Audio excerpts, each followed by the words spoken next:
네, 할렐루야. 지금 이제 사순절인데요. 우리들이 사순절에 통상 하는 것들이 있죠. 뭐 합니까? 뭐 금식 기도도 하고 회개 기도도 하고 또 하나님께서 이렇게 고난 받으신, 예수님께서 고난 받으신 패션 영화도 보고, 그러면서 예수님께서 고통당하신 그것을 우리들이 기리고 생각하고 그렇습니다. 그런데 정말 예수님께서 무엇을 원하셨는지, 겟세마네 동산에서 무엇을 위해서 그렇게 기도하셨는지, 예수님께서 이런 말씀하시잖아요. 내가 너무 고민이 되어서 죽을 지경이다. 그 마음을 헤아려 보셨는지. 사실은 예수님께서 고난받으신 그 고통에 참여하는 것도 중요하지만 예수님께서 왜 그렇게 고통을 당하셔야만 했는지를 기억하고 그 마음을 헤아리는 것이 더 중요한 것 아니겠습니까? 제 친구가 그런 얘기를 하더라고요.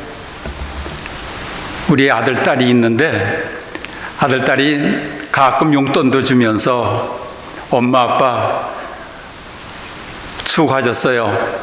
또 어떨 때는 전화도 또 자주 해주고 그럽니다. 그런데 전화도 해주고 용돈도 해주는데 내 마음을 몰라준다는 거예요. 자녀들이. 자녀들을 위해서 내가 하는 기도를 모른다는 거예요.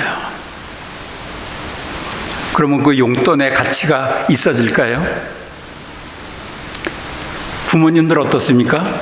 자녀들이 부모의 마음을 헤아리는 게 더 기쁘지 않아요? 부모의 진심을 아는 것이 더 중요하지 않아요?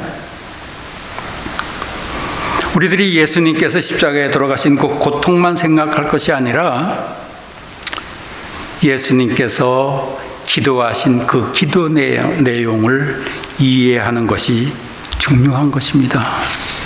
그래서 이번 사순절 기간에 예수님께서 무엇을 고민하셨는지, 무엇이 가슴 아팠었는지, 무엇이 힘들었었는지, 예수님께서 지금 원하시는 일이 무엇인지 이것을 생각하시는 저와 여러분들 되시길 주의 이름으로 축원하겠습니다.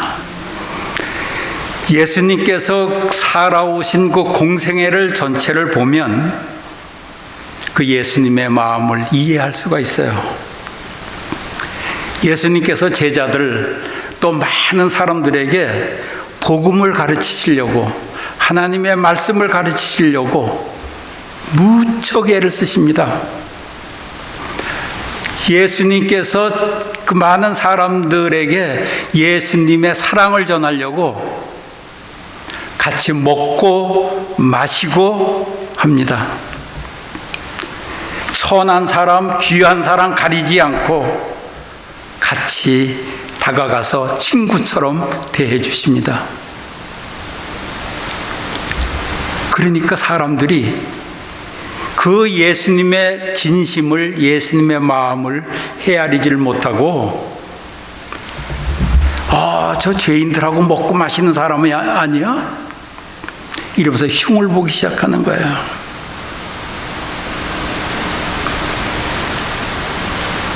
예수님의 마음을 몰라요. 예수님께서 귀신 들린 자를 치료해 주니까 뭐라 그럽니까? 저 귀신 들린 자를 치료하는 거 보니까 바알세불의 힘을 입어가지고 하는 거 아니야? 사탄의 힘을 입어가지고 저러는 거 아니야? 그러면서 뒤에서 또 수군거리기 시작을 합니다. 그것도 또 안식일날, 주일날 병든 자를 치료해 줬다고. 아니, 어떻게 죽은 자를 안식일날 살려? 그러면서 흉을 보기 시작하는 거야. 예수님의 마음이 어땠을까요? 예수님께서 그런 말씀까지 하십니다. 안식일이 누구를 위해서 있는지 아느냐? 산 자를 위해서, 생명 있는 자를 위해서 있는 건데 너희들이 율법만 지킬 줄 알지 율법이 왜 있는지를 모르는구나. 예수님이 마음이 아픈 거예요. 점점 예수님께서 하려고 했던 그 마음이 전달이 되지 않는 거예요. 율법이 왜 있는지를 몰라요. 자기들이 생각하기에 율법이 어긋난다고 뒤에서 수군거리고 저거는 사탄의 왕이야 뭐 이렇게 오해를 하기 시작을 하는 것입니다. 안식일을 주신 것은 최소한 너희들이 이 세상 살아가면서 먹고 살고 정신없이 살아가다가 최소한 이날만큼은 일하지 말고 하나님과 교제하라고, 하나님과 호흡하자고, 하나님의 뜻을 생각해 보라고, 네가 바로 가고 있는지, 바로 살고 있는지, 이 세상을 올바로 살고 있는지, 복되게 살고 있는지 점검해 보라고 안식일을 주셨는데, 안식일 날 일했다고, 사람을 살렸다고, 병자를 고쳤다고 욕하고 그러는 것입니다. 또 안식일을 지키는 사람들이 안식일을 또 자기는 지켰다고 못 지키는 사람들을 보고 흉을 보고 비난하고 무시하고 이러기도 하더라는 거예요. 율법이 누구를 위해서 있습니까? 우리를 위해서 있는 거예요. 그런데 그 율법을 가지고 오히려 사람들을 힘들게 하고 어렵게 하고 상처를 주더라는 거예요. 예수님께서 얼마나 마음이 아프셨을까? 얼마나 고통스러우셨을까? 고향에 가서 또 예수님께서 말씀을 전하시잖아요. 그러니까 고향에 가서 말씀을 전하시니까 저건 누구야? 저 목사야, 저 목수의 아들 아니야? 저 형제가 야고보고 요셉이고 시몬이고 유다고 내가 다 잘 아는데 저게 하나님의 말씀을 전해? 그러면서 예수님을 배척하는 거예요. 사람의 눈으로만 보고 하나님의 말씀을 전하는데 배척하더라는 거예요. 성전에서는 하나님의 말씀을 바로 가르치고 하나님과 성도들이 교통하게 하고 기도하게 하고 해야 하는데 성전에서 자기 명예를 드러내고 권위를 드러내려고 그러고 정작 치료받아야 할 이들이 치료를 못 받고 기도하고 싶은 사람들이 기도를 못하는 일이 생기더라는 거예요. 말씀을 배워야 하는 자들이 말씀을 배우지 못하는 일들이 일어나는 거예요. 예수님이 이러한 사실을 보고 통탄을 하시잖아요. 그러면서 말씀하십니다. 내 집은 만민이 기도하는 집이라 일컬음을 받았거늘 너희들이 강도의 소굴로 만들었도다. 그리고 예수님을 죽이려고 하는 거예요. 예수님을 다른 사람이 죽이려고 합니까? 교회 안에서 바리새인들이, 서기관들이, 하나님의 말씀을 많이 안다고 하는 사람들이 오히려 하나님의 아들 예수를 죽이려고 하는 거예요.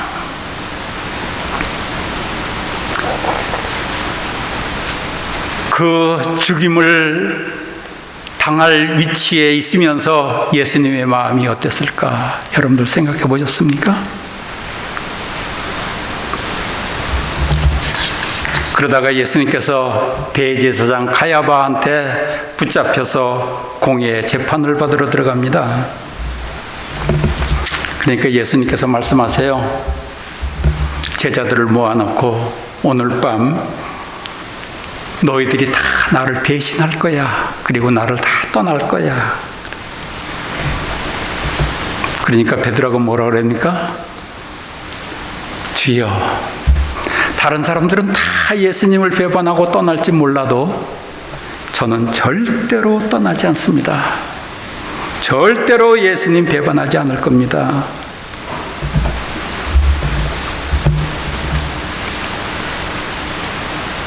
그러니까 예수님께서 몰랐겠어요? 베드로의 말이 거짓이었습니까? 아니에요. 거짓 아니었습니다. 진실이었어요. 근데 베드로가 몰랐던 게 뭐예요? 자기를 몰랐던 거예요. 자기의 연약함을 몰랐던 거예요. 자기의 신앙을 몰랐던 거예요. 자기는 예수님을 믿고 따랐지만 자기의 연약함도 몰랐고 자기의 신앙이 어떤 것인지를 몰랐어요. 여러분, 신앙은 두 가지가 결합해서 좋은 신앙으로 성장하는데 아십니까? 하나는 감정이고 하나는 이성이에요. 하나는 감정이 뜨거워져야 됩니다. 그러나 하나는 하나님의 말씀을 깨닫고 진리에 눈 떠야 합니다. 그러면서 나를 볼 줄도 알아야 되고 내 자신이, 인간이 어떤 존재인지도 알아야 합니다. 그러면서 신앙이 성숙하는 건데 베드로는 감정만 뜨거웠어요. 그러니까 자기가 배반할 것도 몰랐어요. 죄의 노예가 되어 있는 줄도 모르고 살아왔던, 그러면서 신앙 생활을 한다고 했던 그 모습, 베드로가 몰랐던 거예요. 신앙 생활을 하면서도 돈의 노예가 된 것도 모르고 남의 눈의 노예가 된 것도 모르고 명예의 노예가 된 것도 모르고 살아왔던 모습들이잖아요. 그래서 제자들이 서로서 누가 높으냐 누가 낮으냐 서로서 눈치 보고 그러잖아요.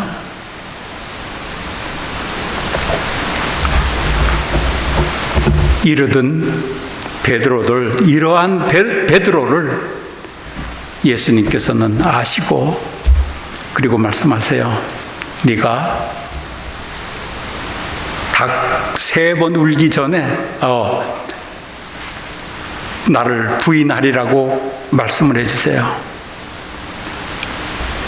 예수님은 아시잖아요. 그런데 이 베드로가 3번 부인을 한 다음에 달기 꺾여 하고 옵니다. 깨달아요. 나의 연약함을 알아요. 그리고 통곡을 합니다. 그때서부터 베드로는 신앙이 자라기 시작하는 거예요. 여러분, 우리들의 신앙이 언제 자랍니까? 내 연약함을 알아야 신앙이 자라기 시작합니다. 여러분 한번 생각해 보세요. 살아가면서 여러분들의 감정 보십니까? 어떨 때는 사람이 막 미워질 때도 있어요. 화가 날 때도 있어요. 근데 내가 화가 날 때, 사람이 미워질 때 그 미움의 뿌리가 뭔지, 내 화의 뿌리가 뭔지 보신 적 있으십니까? 내가 사람이 막 미워질 때 가만히 뿌리를 보면, 미워지는 원인을 보면 아, 내가 질투 때문에 미워하고 있구나. 친한 친구가 성공을 했는데 괜히 미워지는 거예요. 왜? 질투 때문에. 이렇게 미워지고 화가 날 때가 있잖아요. 그런 뿌리를 보고 주님, 내가 연약합니다. 날 도와주세요. 내가 이렇게 감정의 노예가 되어 있습니다. 질투의 노예가 되어 있습니다. 나를 도와주세요. 기도하면서 우리들의 영이 자라기 시작하는 거예요. 우리 영이 맑아지기 시작하는 거예요. 이러한 상태가 되면 될수록 점점 내가 자유한 몸이 되는 거예요. 영원히 자유해지는 거죠. 이런 거를 모르는 바리새인들이, 서기관들이 예수님께서 말씀을 합니다. 진리가 너희를 자유케 하리라 말씀하시잖아요. 그러니까 바리새인들이 그러잖아요. 우리는 벌써 자유한 사람인데 누구의 노예가 된 적도 없는데 우리를 자유하게 하라고? 자유해진다고? 그러면서 예수님을 흉보잖아요. 비난하잖아요. 자기들이 무엇의 노예가 되어 있는지도 모르고 거기서부터 자유해져야 된다고 얘기를 하니까 오히려 예수님을 비난하기 시작하는 거예요. 신앙생활하면서 먼저 영적으로 자유한 영혼 되시기를 주의 이름으로 축원하겠습니다. 점점 자유한 영혼이 되어야 우리들의 귀가 열려요. 들을 수 있는 귀가 열려요. 내 연약함을 알아야, 내 감정에 그렇게 노예가 되는 그 모습을 알아야, 그리고 하나님 앞에 두 손 들어야 다른 사람들의 이야기를 들을 수 있는 귀가 열립니다. 그럴 때 대화가 되기 시작하는 거예요. 대부분 사람들이 대화하는 거 보면 자기 이야기만 열심히 하잖아요. 그 대화가 안 돼요. 인간관계가 힘들어져요. 왜? 나를 볼 줄 몰라서 그래요. 먼저 대화할 때도 먼저 말하기보다 듣는 게 더 중요하잖아요. 우리 기도도 그렇습니다. 하나님 앞에 기도할 때도 말하는 것보다 듣는 것이 더 중요해요. 맑은 영혼이 되어서 하나님이 나에게 하시는 음성이 뭔가, 지금 어떻게 하는 것이 더 중요한가, 이것도 중요한 거잖아요. 그런데 우리들은 하나님 앞에도 말만 많이 하려고 그래요. 어떤 분이 저한테 그런 얘기를 하더라고요. 목사님, 기도가 어려워요. 어떻게 어려워요? 기도하려고 눈만 감으면 잡념이 왜 그렇게 많이 들어오는지 몰라요. 기도가 잘 안 돼요. 다른 사람들은 30분, 1시간 막 하는데 나는 5분만 있어도 잡념이 들어와가지고 할 말도 없고. 그래서 제가 그런 얘기를 했어요. 욕심으로 이거 해달라, 저거 해달라, 이거 주십시오, 저거 주십시오 하니까, 그런 기도, 그렇게 하는 것이 기도라는 것만 알고 있으니까 기도하는 것이 어렵지요. 왜? 내 병 고쳐주세요, 이것도 주세요, 비즈니스 잘 되게 해주세요, 이것만 기도하려고 그러니까 기도하면서도 이것 정말 들어줄까? 이 기도 다 들어주면 전부 다 그냥 비즈니스 다 성공하는 사람만 있고 실패하는 사람 한 사람도 없을 텐데, 무의식 세계 속에서 이런 생각이 있잖아요. 그러니까 기도가 힘들어지는 거잖아요. 이러한 신앙을, 이러한 기도를 모르는 제자들을 주님은 보시는 겁니다. 그리고 고민하여 죽게 되었다. 그래서 예수님께서 어떻게 결단을 하십니까? 저들을 어떻게 할 것인가? 또 우리들이 이 세상 살아가다 보면 내가 과거에 죄 지은 것도 있잖아요. 그 죄 지은 것이 우리들을 짓눌러 가지고서 뭐 좀 하려고 그러면 못하게 뒤에서 자꾸 잡아 끌잖아요. 저는 어릴 때 그럴 때가 있었습니다. 어릴 때 이제 교회를 가려고 그러면 친구들하고 뭐 거짓말도 하고 싸움도 하고 뭐 남의 밭에서 뭐 오이도 따먹고 뭐 이렇게 나쁜 짓도 하다가 교회를 가려고 그러면은 괜히 찜찜해가지고 친구들이 저한테 너 어디 가냐 그러면은 교회 간다 소리를 못하고 저기 제가 그런 적이 있었어요. 왜? 내 죄가 나를 나답지 못하게 자꾸 만들어 끌어버리는 거야. 내가 죄를 지었으면, 과거에 죄가 있었으면 어디 좀 나서려고 그래도 아유 뒤에 속에서 너 같은 게 뭐 하려고 그러냐 그러잖아요. 예수님께서는 이러한 것도 다 아시는 거예요. 그래서 예수님께서 그래 내가 저들의 죄를 위해서 십자가에 달려 죽겠다 각오하시는 것이잖아요. 그리고 너희가 이제는 자유한 영혼이 되라. 자유한 영혼이 되어서 새로운 생명이 되어라. 그래서 신앙인들은 과거의 죄에서 노예가 되지 않고 자유한 영혼이 되어서 새롭게 출발할 수 있는 힘이 생기는 거예요. 어제 나의 잘못, 나의 모자람 다 제쳐놓고 새롭게 출발하시는 성도 여러분들 되시길 주의 이름으로 축원하겠습니다. 이게 예수님께서 원하시는 거예요.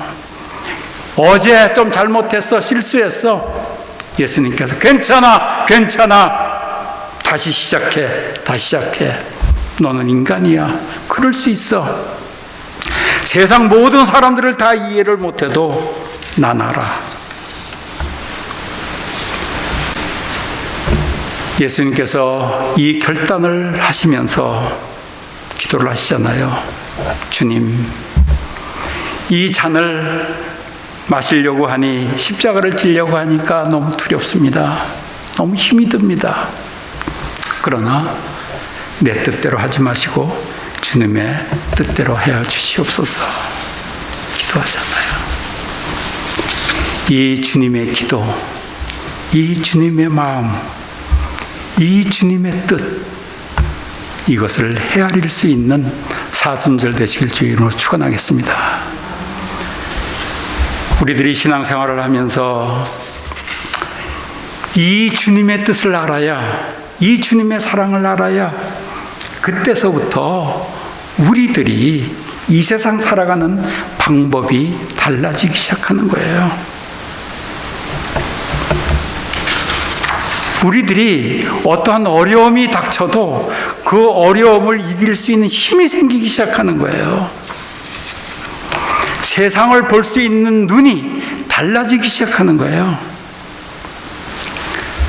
여러분들, 판사들이 이 판결을 할 때 어떻게 합니까? 그냥 합니까?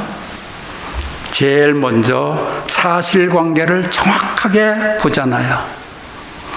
판사가 만약에 사실관계를 정확하게 보지 못하면 그 판결을 잘할 수가 없어요.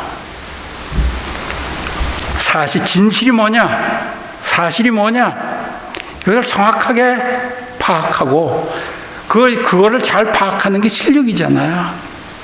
그 다음에 어떠한 법을 적용할 것이냐.